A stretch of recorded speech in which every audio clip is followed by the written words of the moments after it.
Salut Vincent, je suis très content de te retrouver dans cette rubrique du Data Sommelier, bon, pour plusieurs raisons. Parce que tu es connu pour faire parler les autres au travers d'un podcast qui s'appelle Big Data Hebdo. Et effectivement, et j'ai trouvé que c'était juste de te faire parler à ton tour. Voilà, on va parler de Lakehouse, on va parler de Modern Data Stack, on va voir un peu quelle est ta vision sur les choses. Mais voilà, c'est à ton tour de parler, Vincent, maintenant. C'est à Merci toi. Stéphane, c'est super. Merci de me recevoir. Toi aussi, tu as un certain talent pour faire parler les autres. Ça commence à se savoir, effectivement. Tu as une bonne suite dans les idées, suite après la belle conférence qu'on a eu l'occasion de voir cet hiver. Merci de me recevoir. Effectivement, ça fait pas mal de temps, pour ceux qui ne me connaissent pas, donc je suis le fondateur du podcast Big Data Hebdo. On a enregistré 188 épisodes depuis une petite, je crois entre 8 et 10 ans, je finis par ne plus le savoir.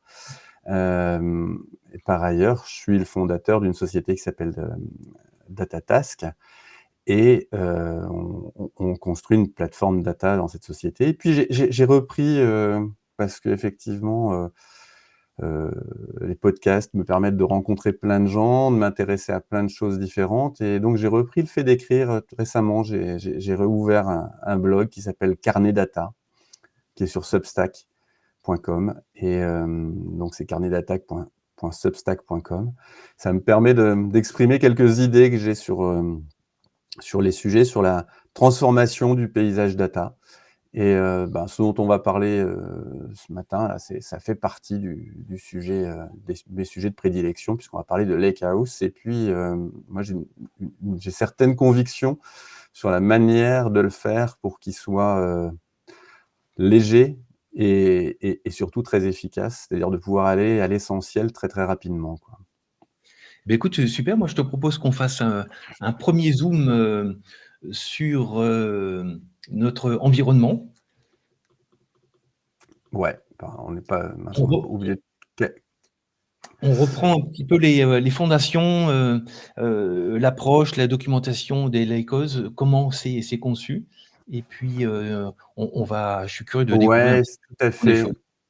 On va parler un peu de la structure. Alors, pour ceux qui sont un petit peu au fait du sujet, qui sont un peu documentés, elle est souvent appelée, cette structure, aussi la médaillon structure, c'est-à-dire qu'on considère qu'il y a un niveau bronze, c'est la donnée brute qui est reçue. Ensuite, on a un niveau normalized, c'est-à-dire que cette donnée brute, on l'a traitée, on l'a nettoyée, on l'a rendue utilisable finalement pour les cas d'usage. Et puis, il y a un niveau, donc ça, c'est le niveau silver ou normalized dans l'illustration que j'ai fait là. Et il y a un niveau optimized qui, comme le nom l'indique, est un niveau qui, lui, est orienté pour chacun des cas d'usage.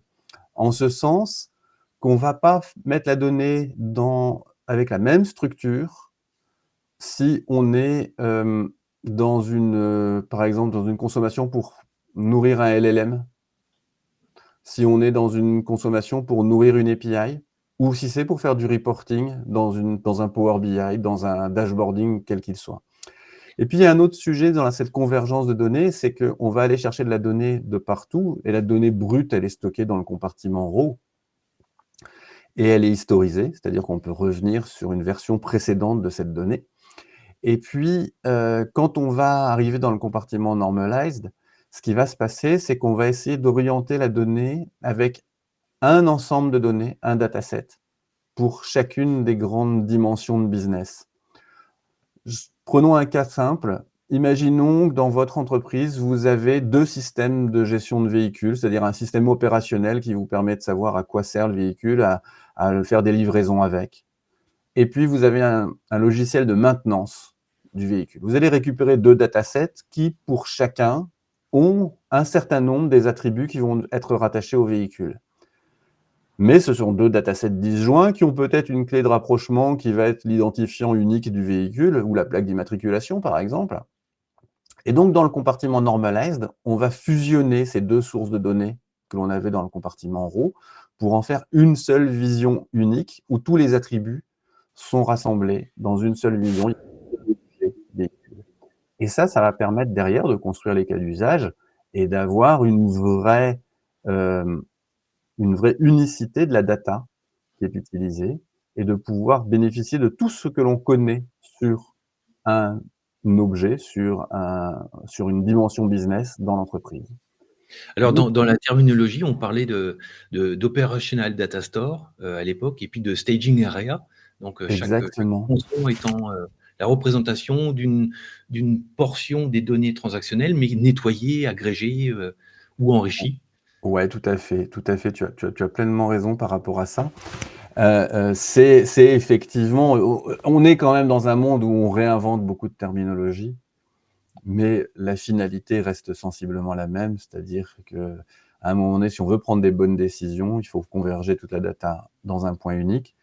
Et après, l'histoire, c'est de la faire de manière plus ou moins efficace et d'avoir réussi à se débarrasser de certaines contraintes qui étaient gênantes par le passé. C'est peut-être ça l'évolution qu'on a. Mais au final, tu as raison.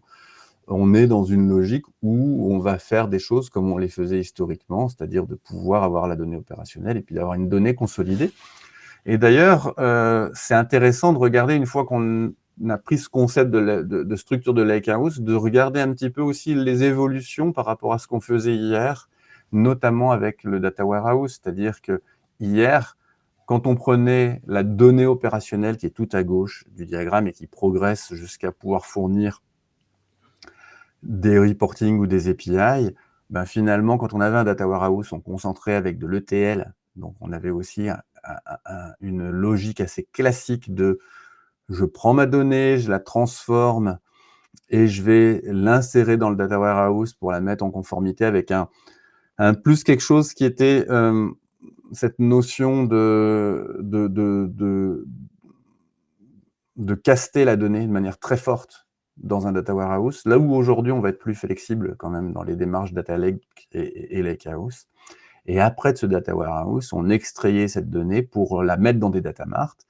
Et effectivement, les data marts avaient vocation à avoir une version de la donnée propre à chacun des cas d'usage. Donc c'est un petit peu l'orientation qu'on retrouve dans l'optimize dont on parlait juste à l'instant. C'est-à-dire que dans cette logique-là, on se retrouve à se dire, ben, historiquement, par exemple, on avait un data mart pour les gens du marketing, un data mart pour les gens de la production industrielle, parce qu'ils ne parlent pas de la même chose, parce qu'ils n'ont pas les mêmes terminologies sur leurs données. Donc, on réorientait les choses. Donc, ça, c'était l'historique du data warehouse qui avait quand même plein d'atouts, hein, qui a permis de faire plein de choses en termes de BI. On n'aurait pas eu de BI si on n'avait pas eu cette démarche. Mais elle a un petit peu vieilli et puis elle a été mise un peu challengée, notamment avec, on ne va pas le perdre de vue, l'arrivée du cloud qui a permis, souvenons-nous, quand des outils comme Redshift, BigQuery, Snowflake sont arrivés, on s'est rendu compte qu'on pouvait avoir des bases de données gigantesques et qui pouvaient couvrir tous les attributs de ce que l'on faisait avec un data warehouse plus des data marts.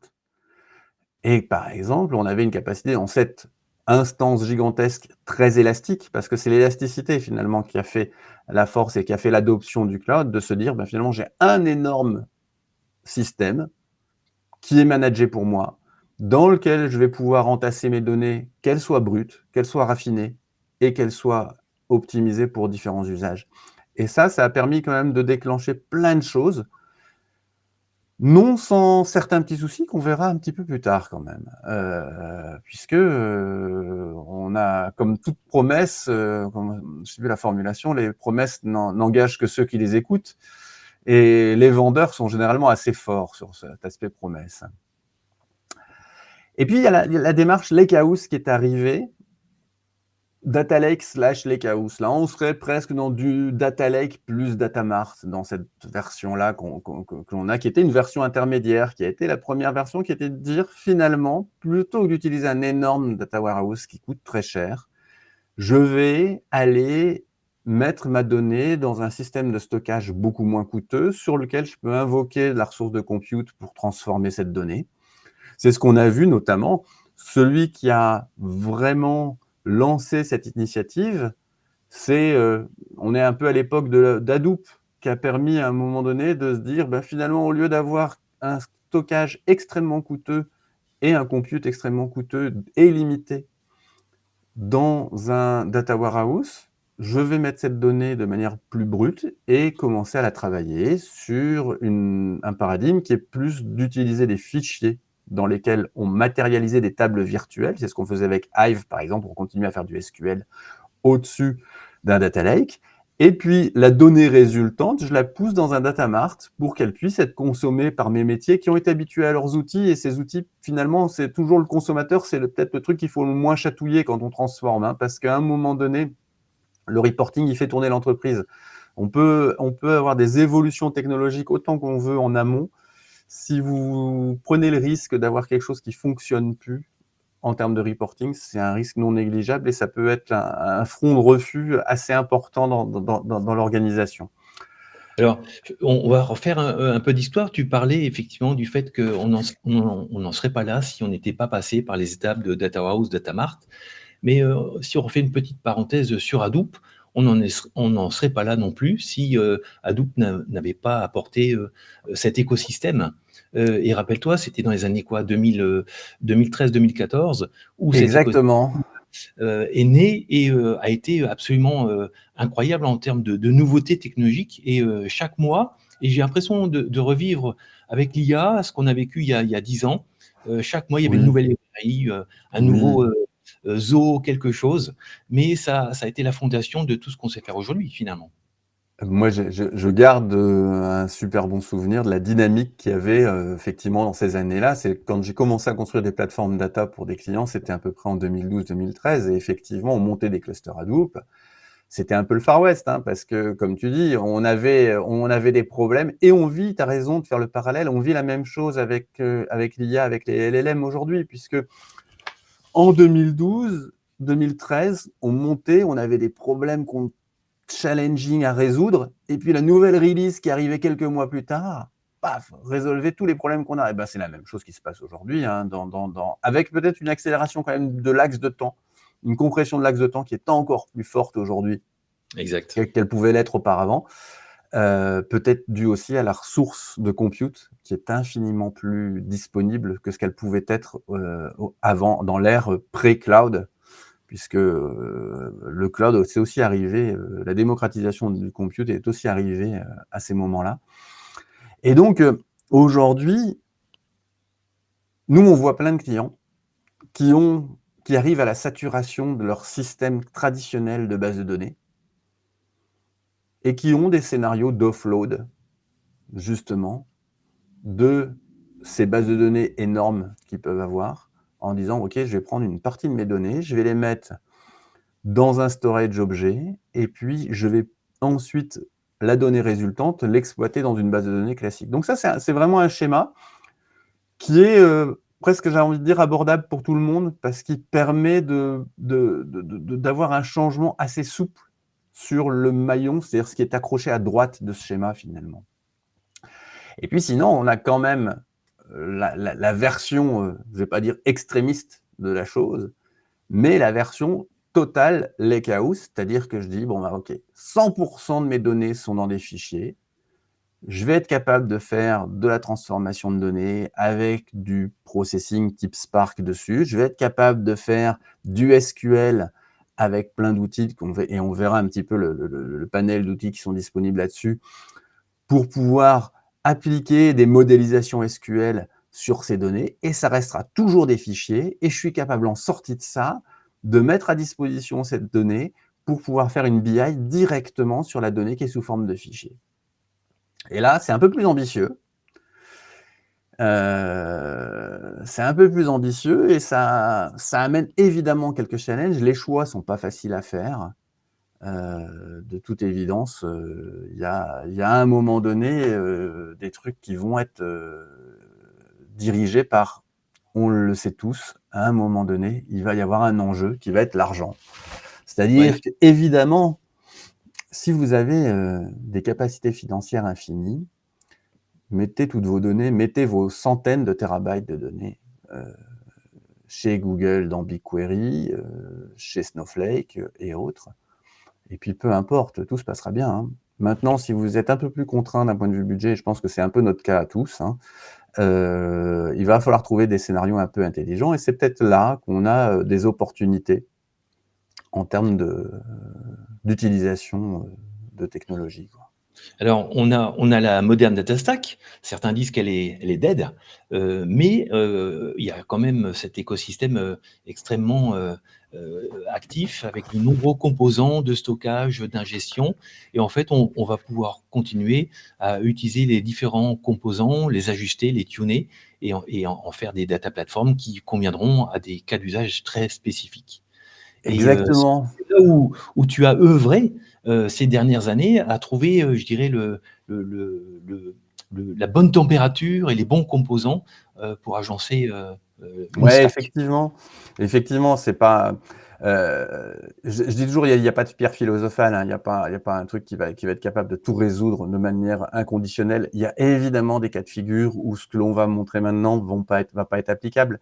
Mais ce qu'on sait, c'est qu'on voit que chez plein de clients aujourd'hui, cette compression des coûts nécessaire pour maintenir la rentabilité et pour pouvoir avoir une célérité suffisante inst pour pouvoir opérer de nouveaux use cases, eh bien, la moderne data stack que tu soulignes là, elle a son intérêt. Si on revient un peu sur notre schéma générique de Lakehouse, on voit bien que dans la moderne data stack, on va pouvoir trouver des composants type DLT Hub. Alors là, j'ai mis DLT Hub parce que sa physionomie est assez cohérente avec ce qu'on peut faire avec DBT, c'est-à-dire c'est un moteur qui va permettre derrière de pouvoir construire des pipelines, et c'est des bibliothèques assez riches qui vont permettre de construire des pipelines d'ingestion, et donc de pouvoir se connecter à plein de sources différentes, une CRM, des outils d'analytics, des choses comme ça, ou de créer vos propres composants d'ingestion et de pouvoir les opérer facilement derrière pour pouvoir onboarder de la donnée depuis des sources très différentes, hein, du fichier, de la base de données, des API, vers le compartiment données brutes de votre lakehouse. Et puis ensuite, une fois que la donnée est dans le lakehouse, on va pouvoir faire de la modélisation. Alors, il y a un acteur dont certains disent ah, c'est déjà dépassé, mais il ne faut quand même pas exagérer, qui s'appelle DBT, qui a vocation à faire une modélisation sémantique sur des bases de données SQL. Mais vous allez me dire, bah là, en l'occurrence, on n'est pas sur une base de données SQL, et donc arrive le troisième larron que vous voyez à l'écran, qui s'appelle DuckDB, dont on parle de plus en plus. Moi, j'ai eu un coup de foudre pour DuckDB quand il est apparu comme étant un projet universitaire. Et on s'est rendu compte en le travaillant, en pouvant regarder ce qu'on pouvait faire avec DuckDB, que c'était un super moteur pour faire du SQL sur de la donnée qui est structurée dans des fichiers à l'intérieur d'un data lake. Et donc, le couple DuckDB plus DBT permet de faire cette modélisation comme on l'aurait fait sur une base de données SQL classique, quoi. Donc, c'est là où c'est super intéressant de ce point de vue-là. Et c'est là où on peut refaire un parallèle. J'ai l'impression que ce qui a tué Hadoop quelque part ou qui a minimisé son usage, c'est un, sa complexité, et deux, au départ, le fait qu'on avait beaucoup de mal à utiliser du SQL pour taper dans les systèmes Hadoop. Donc, au fur et à mesure, il y a des composants qui ont été rajoutés, mais le côté complexe et pas de SQL, je pense, a vraiment fait capoter le projet Hadoop. Et là, ce qu'on voit, bah, c'est tout l'inverse. DBT, un système simple, orienté SQL, tout le monde connaît. Et DuckDB, finalement, c'est pareil, c'est simple. Est-ce que la simplicité n'est pas finalement la clé de la réussite? J'ai Si, l'impression que c'est comme ça que ça se goupille, hein. si effectivement le titre de cette présentation est intitulé Lightweight and Efficient, c'est qu'effectivement, faut simplifier, enlever tout ce qui est superflu, et peut-être qu'on arrive à quelque chose d'acceptable et qui va permettre de faire monter la mayonnaise, quoi, hein, pour être clair, hein. Et donc, si on reprend la stack pour ceux que ça intéresse, si on reprend la stack finalement qui va permettre de constituer le lakehouse, on peut la prendre dans les deux sens, hein. On peut se dire finalement, on a des métiers qui vont commencer à exprimer des règles de gestion, qui vont commencer à exprimer des modélisations SQL au-dessus de la donnée. Ça, on va le faire dans DBT. Et alors, le gros avantage d'un DBT, c'est que on peut faire cette modélisation indifféremment dans une base SQL classique, un Postgre, un BigQuery, un Snowflake, ou sur un autre système. Et donc, la transposition d'un système à l'autre est super facile. Et ça veut dire derrière que faut jamais insulter l'avenir. Faut jamais dire je basculerai jamais sur tel autre système. Mais au moins, j'ai sanctuarisé dans des modèles DBT toute ma connaissance métier, ce que je veux faire de ma donnée.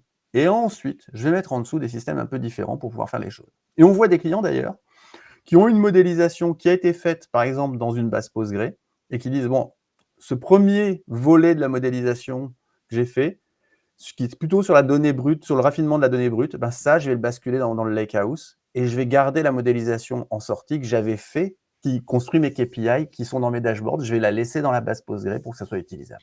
Et donc là, la stack, elle est assez simple, finalement. Vous avez DuckDB, qui, quand il récupère la modélisation, va générer des ordres SQL qui vont être passés, vous avez DBT, qui va donc passer ces ordres SQL à DuckDB.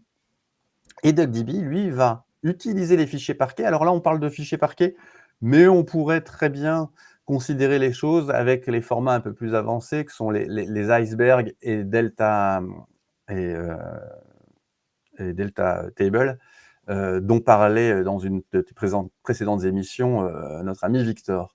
Donc les fichiers parquets sont des formats très optimisés qui permettent de faire que là où un fichier CSV prend énormément de place et est très lent pour être accédé, un fichier parquet permet d'avoir des accès aux métadonnées du fichier quasi instantanés et de pouvoir travailler sur une seule colonne et de ne pas devoir lire l'ensemble du fichier. Ce qui en fait, pour faire de l'analytique, quelque chose de très performant, parce que si vous avez, par exemple, un fichier qui a 50 ou 60 colonnes et que vous avez pour votre cas d'analyse besoin que 2 ou 3 de ces 50 ou 60 colonnes, on ne va lire que les données relatives à ces 2 ou 3 colonnes. Donc, ça en fait quelque chose d'extrêmement performant, quand bien même la donnée est stockée dans un fichier au lieu d'être stockée dans une base de données.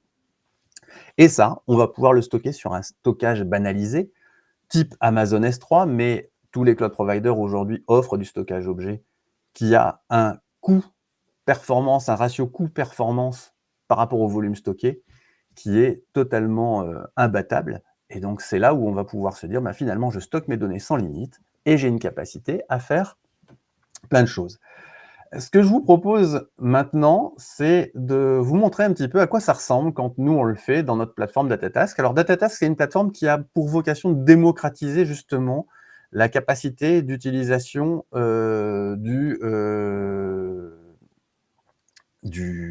d'un lakehouse et de pouvoir construire au-dessus des offres d'un cloud provider des valeurs ajoutées avec la donnée. Alors, je switch sur l'environnement. Et je crois que c'est tout bon. Et tu devrais pouvoir actionner ton écran. Voilà, je pense que tu es... Je crois que c'est tout bon, je suis dessus, je pense que c'est tout bon. Merci Stéphane. Dans Datatask, on a une logique qui est de dire, finalement, ça fonctionne dans le cloud, et vous allez avoir différents projets qui vont permettre de couvrir différents pans de votre activité. Et on va retrouver dans la gestion, on a encapsulé dedans la gestion des secrets, c'est-à-dire toutes les connectivités que vous pouvez avoir vers vos bases de données. On a encapsulé dedans une notion de flow, c'est-à-dire les flux de chargement de données pour pouvoir onboarder de la donnée à l'intérieur de votre data lake, les modélisations, les sources de données que vous avez, les tasks qui vont permettre de pouvoir exécuter des traitements, des bundles, c'est-à-dire comment est-ce que vous allez pouvoir ordonnancer ces traitements. Et donc, je vous propose de regarder un petit peu, on a un petit projet qui, lui, est typiquement dans la mouvance Lakehouse sur du storage, qui est relatif à des cryptos. Et on a donc dans la console la possibilité d'aller voir les object storage, et on a un object storage qui est un historique de valeurs récupérées, je crois, sur Binance, de valeurs de crypto. Et ces valeurs ont chacune été stockées dans un fichier parquet, et on a 400 fichiers parquets qui constituent finalement une très grande table avec chacune des conversions entre une valeur de crypto et son pendant, et on a retrouvé avec énormément de valeurs, mais tout ça est diffusé dans 400 fichiers qu'on va pouvoir agréger comme étant vus comme une seule table. Et donc ces fichiers, vous voyez, c'est des petites tailles, mais le tout mis bout à bout, ça finit par faire une certaine bonne quantité d'enregistrement. Et donc, si on vient à la modélisation DBT dont on parlait tout à l'heure, si je vais ici dans notre module Transform, on va avoir des sources qui vont être définies. Et ces sources, elles ont vocation, je vais peut-être grossir un tout petit peu mon écran, ces sources, elles ont vocation à mapper, par exemple, ici, un pass à l'intérieur du stockage. On voit bien, on est sur du stockage de type S3, hein, dans un répertoire qu'on venait de voir juste avant. Et puis, on a ici name, c'est le nom du fichier. Et on va pouvoir faire différentes tables. Si le name, c'est ça, ben, c'est une table qui va être appelable sous ce nom-là. Et puis sinon, on a une table all with file name dans laquelle on récupère le nom de chacun des fichiers, ça rajoute une colonne à l'intérieur. Et donc, on s'est retrouvé par cet artifice, cette constitution de source, à avoir une capacité à construire une donnée, un gisement de données qu'on va pouvoir exploiter par de la modélisation avec DBT ensuite. Et donc, si je regarde ensuite ici les sources, donc nous, on a une gestion ici qui permet de savoir qui est en train d'utiliser tel modèle pour pouvoir avoir un accès concurrent sur toutes ces modélisations et donc travailler à plusieurs dessus. Et par exemple, si je veux commencer à créer un comptage du nombre de mes lignes à l'intérieur de chacun de mes fichiers, je vais pouvoir dire, bon, bah, par exemple, ici, je vais utiliser un ordre SQL, je vais compter le nombre de lignes, et puis je vais utiliser comme source le all with file name qu'on a vu prédéfini juste avant, et à l'intérieur de ça, je vais pouvoir, une fois que c'est lancé, générer un nouveau fichier qui s'appelle countbycrypto.parquet, qui va être à l'intérieur de mon storage. Donc là, on commence à avoir récupéré 400 fichiers à peu près et générer un fichier de synthèse avec. Donc vous voyez, les possibilités, elles sont assez importantes. Et par contre, quand on regarde un petit peu ici je ne sais plus lequel il faut regarder, c'est toujours la même histoire. Si je regarde ici un fichier, j'aurais pu mettre ici des métadonnées et pouvoir mettre aussi des notions de test, c'est-à-dire de la capacité à dire ben, je veux que cette colonne-là soit unique, je veux que cette colonne-là ait des valeurs qui soient entre telle et telle valeur, enfin tout ce genre de choses-là qu'on a envie de faire pour gérer de la qualité de données, mais ça c'est un autre débat qui pourrait nous amener à pas mal de discussions. Et si on veut regarder la documentation, alors peut-être que je fasse un generate docs ici, comme c'est du DBT, je peux faire un generate docs et lancer ça, mais on va le regarder à la rigueur dans un autre projet qui lui est basé sur de la donnée classique. On est capable, une fois qu'on a fait ça, d'avoir tout ce que DBT apporte comme capacité, notamment de pouvoir voir un lineage complet, de dire, bon, bah, cette table-là que j'ai ici, elle va générer telle table sous-jacente, et donc j'ai un lineage. Et ça, dans notre histoire de fichier Parquet, on serait parfaitement en mesure de pouvoir l'avoir aussi. Si je regarde, on va essayer de regarder si cette doc a été générée. Voilà, la doc a été générée. Et donc, on voit ici que l'ensemble de nos sources disponibles ici, donc ici, c'est crypto étoile, c'est tous les fichiers. On fait un control dessus. Donc, c'est un modèle SQL qu'on a regardé tout à l'heure. Et puis, sinon, ici, je suis capable de récupérer l'ensemble de mes fichiers et de voir quels datasets ont été générés à partir de cela. Donc, la même chose, vous avez vu, l'exemple que je vous ai montré juste avant, c'est dans une base Postgre. Et là, sur des fichiers qui sont sur du storage, on est parfaitement capable de descendre et d'avoir quelque chose qui soit totalement géré comme une base de données SQL. Voilà, c'est un peu le tour de force de dire, eh ben, finalement, ce que je savais faire sur du SQL, maintenant, je peux le faire directement sur des fichiers et le faire très simplement, puisque avec l'outillage qu'on fournira, on est en mesure très rapidement de pouvoir monter des fichiers et de pouvoir commencer à constituer, notamment aussi des bundles d'orchestration, c'est-à-dire que même si aujourd'hui, il y a quelque chose de très simple qui s'appelle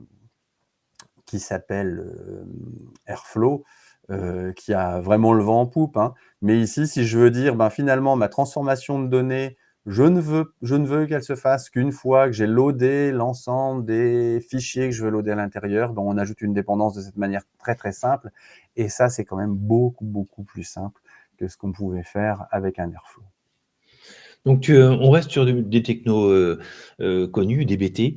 Je pense que c'est une adoption, planétaire, hein, DBT, il y a pas de doute, SQL, et tu as encapsulé un certain nombre de composants pour faciliter, industrialiser, ces manipulations Exactement. de données et cet accès à la donnée. Exactement. Et là, typiquement, voilà, sur ce projet-là, sur le projet que je vous montrais, celui qui est un projet avec des données de retail, hein, c'est les données du TPCH, qu'on a mis dans cette démo. On a comme moteur une base de données classique, et puis nous, on a construit effectivement, là, on a paramétré le fait que le moteur de base de données serait, dans ce cas de figure, DuckDB, pour pouvoir opérer du SQL au-dessus de ce qui est des fichiers. On peut le re-regarder, hein. Ce sont vraiment des fichiers parquets, et on voit effectivement ici le fichier, par exemple, index.parquet qui a été généré. C'est un fichier très très simple. Alors, on ne peut pas le voir parce que c'est un fichier parquet, bien sûr. Et puis, quand on veut voir cette donnée, pouvoir l'utiliser, eh ben, on va pouvoir même aller jusqu'à hoster sur le data lake directement une application. Là, c'est une application Streamlit qui permet d'aller se connecter directement au fichier. Je vous ai montré à l'instant juste un fichier index. Donc, c'est ce fichier index qui est lu en premier. Et si on choisit ici quelque chose de différent pour reformater notre graphe qui est là, eh bien, il va lire un fichier parquet spécifique sur le data lake pour rafraîchir l'affichage. Donc là, on se retrouve avec le fait d'avoir la BI qui est venue s'embarquer à l'intérieur du data lake pour avoir une connexion directe aux données. On n'a plus besoin de pousser les données vers une database externe pour pouvoir l'afficher dans des dashboards. Et c'est là où la chose devient intéressante, c'est que le data lake devient un composant actif, et donc c'est pour ça qu'on l'a nommé Lakehouse, puisque on rejoint avec des attributs qu'on avait jusqu'à maintenant que dans des data warehouse ou des grosses databases là-dessus. Et c'est là où on arrive, à la tendance d'un système analytique, temps réel, ou beaucoup plus temps réel qu'avant. On y injecte Exactement. des données, elles sont représentées, automatiquement ou agrégées dans DocDB et affichées, dans la foulée, avec Streamlit. Donc Voilà. une combinaison finalement, si on imagine, vouloir remplacer un des composants, DocDB, tu veux le remplacer par autre chose, Demain, comment Demain, ça va être super simple. C'est-à-dire qu'à un moment donné, ce qui va se passer, c'est que dans le paramétrage, alors on va pas aller ouvrir les fichiers de paramétrage, mais dans le paramétrage ici, si je vais dans Transform, dans le paramétrage de mes sources ici, au lieu de lui dire que c'est une location fichier parquet, on va lui dire ben, c'est la database Snowflake X ou Y, et toute la modélisation, à quelques trucs près évidemment, hein, notamment quand on a ici des modèles où on a fait une matérialisation sous forme de table, ça va bien se passer.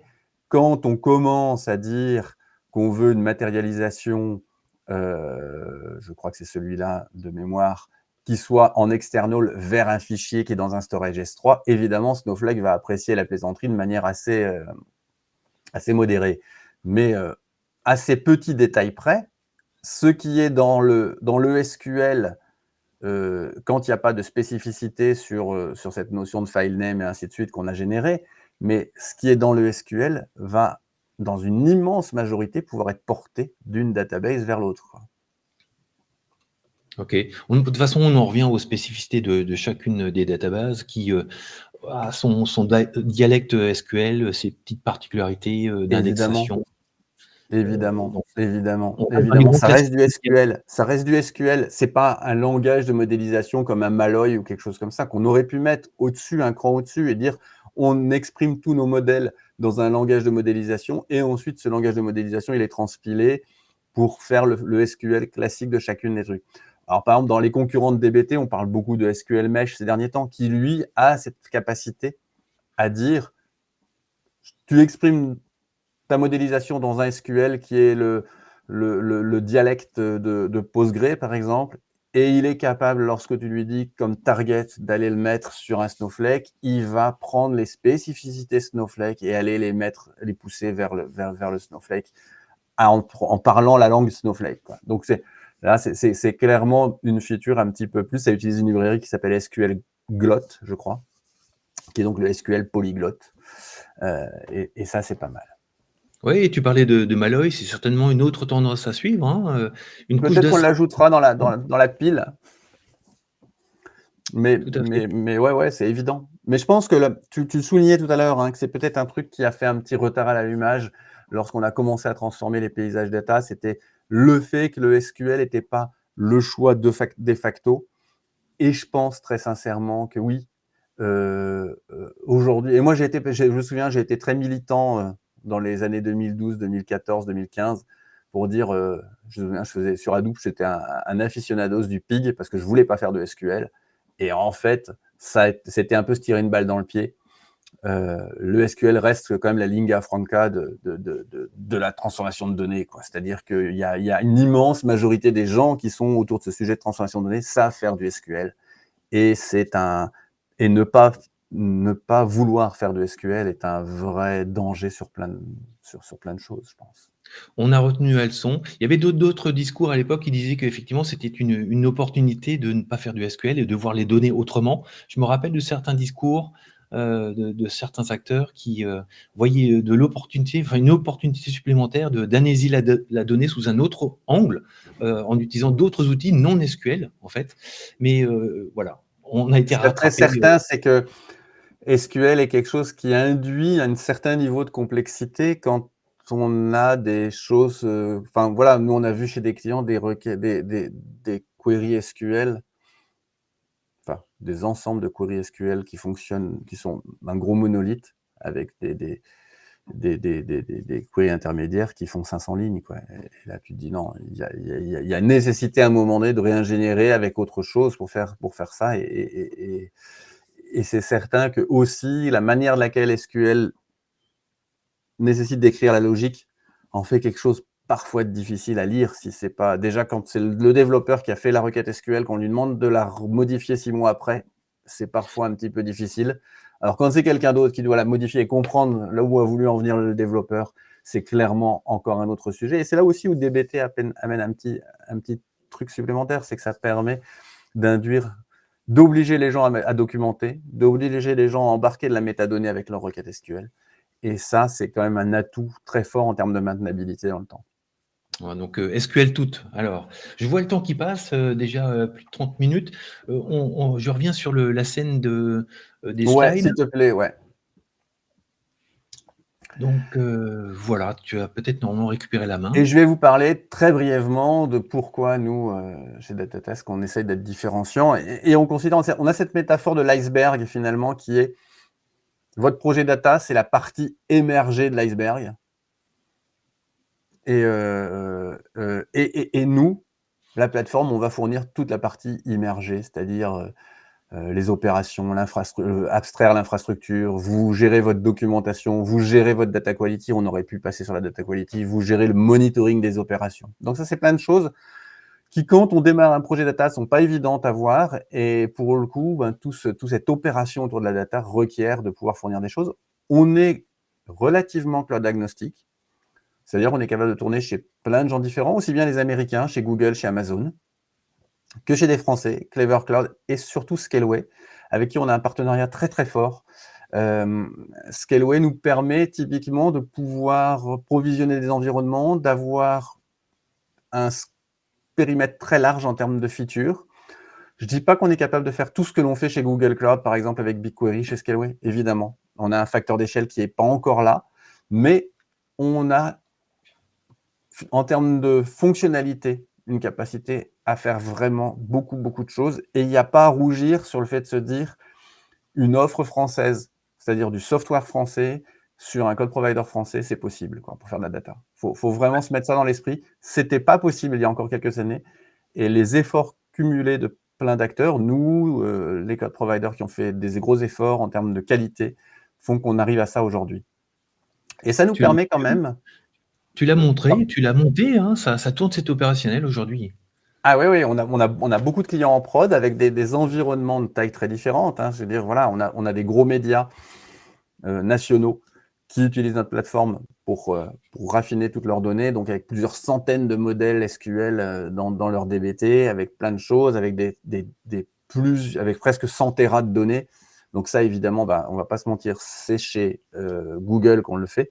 Et puis, on a des clients de taille plus modeste, mais qui ont déjà plusieurs dizaines de téras de données, pas forcément avec les mêmes niveaux d'activité que ce que l'on ferait dans BigQuery, mais qui sont chez des cloud providers plus, plus petits, qui sont français. Et ça, pour le coup, c'est une réalité. C'est-à-dire qu'aujourd'hui, moi, il y a de ça 3-4 ans, je me suis dit, il faut qu'on ait une capacité à être compétitif et à pouvoir offrir une offre souveraine. Et surtout, aujourd'hui, on a pensé que quand on voulait, et c'est un peu le lightweight qu'on soulignait dans l'intro de cette présentation, quand on veut mettre en route un projet, il ne faut pas que la partie infrastructure soit un enfer, soit un truc super lourd à faire. Et donc, aujourd'hui, chez Scaleway notamment, on est capable, en 1 heure, de provisionner une plateforme. Dans la première semaine, on a onboardé les données. Et dans le premier mois, généralement, le premier pilote de service, le premier pilote d'API sur les données, le premier pilote de dashboarding, comme on a vu tout à l'heure, sort et est capable de fournir aux clients la valeur ajoutée qu'ils attendent quand ils font un investissement sur un projet data, quoi. Ouais, super. Et ce qu'il ne faut pas perdre de vue, je le soulignais juste à l'instant, mais il faut le rappeler quand même, c'est qu'aujourd'hui, l'enjeu de souveraineté, il est non négligeable. On l'a vu avec des affaires comme l'affaire VMware récemment, hein. À un moment donné, ne soyez pas à la merci d'une juridiction sur laquelle vous n'avez aucun contrôle. Et donc, aujourd'hui, nous, on sait mettre la data en France, on sait la traiter en France, et on sait faire ça à 100% sous du soft, sous contrôle français. On le fait pour la data, et on est en train d'arriver au même niveau d'achèvement et niveau de réussite sur la partie LLM, puisque avec des modèles open source type Mistral et autres, on est capable de faire le même niveau de confort et d'opération pour hoster des modèles de LLM et ne pas dépendre d'acteurs américains qui, certes, aujourd'hui ont une véritable valeur ajoutée sur plein de choses, mais requièrent de fermer les yeux sur des points qui me semblent assez importants sur cette partie de non-exposition au Cloud Act, quoi. Bon, bah, écoute, merci Vincent pour ce Je t'en briefing. prie. Alors, on peut te joindre sur Big Data Hebdo, ça c'est clair, on te connaît, mais n'oublie pas qu'il y a le Slack. Ouais. Il y a combien de centaines de personnes sur le Slack? On est 600, je crois, quelque chose comme ça. On est 600 avec un noyau dur de gens très actifs, mais beaucoup de gens, une grande qualité d'échange et surtout, même si vous vous sentez pas à l'aise, n'hésitez pas à venir parce que il y a une très grande bienveillance et un sens de l'aide et de la collaboration qui se fait sur ce Slack. Et moi, je suis très content de cette communauté qui s'anime un peu toute seule, sans qu'on ait besoin de relancer les choses. Et je suis parfois très surpris par les choses. Et puis, dans nos métiers, la veille, c'est super important. Et ça, pour le coup, c'est un truc qui est vraiment super, quoi. Bah, j'ai testé le Slack, je m'y sens bien et j'ai été bien accueilli et j'ai plaisir à y retourner. Donc je mettrai les coordonnées, du Slack dans la description de la présentation. On a oublié de le faire là, mais on le fera en commentaire de la Bien publication. sûr. Ouais, tout à fait. Écoute, Vincent, bah, je te remercie pour ce C'est brief moi, c'était génial. C'était un super, super moment. Merci, Stéphane. et puis à très bientôt pour d'autres À très vite. sujets, pour la rubrique du Data Sommelier. À bientôt!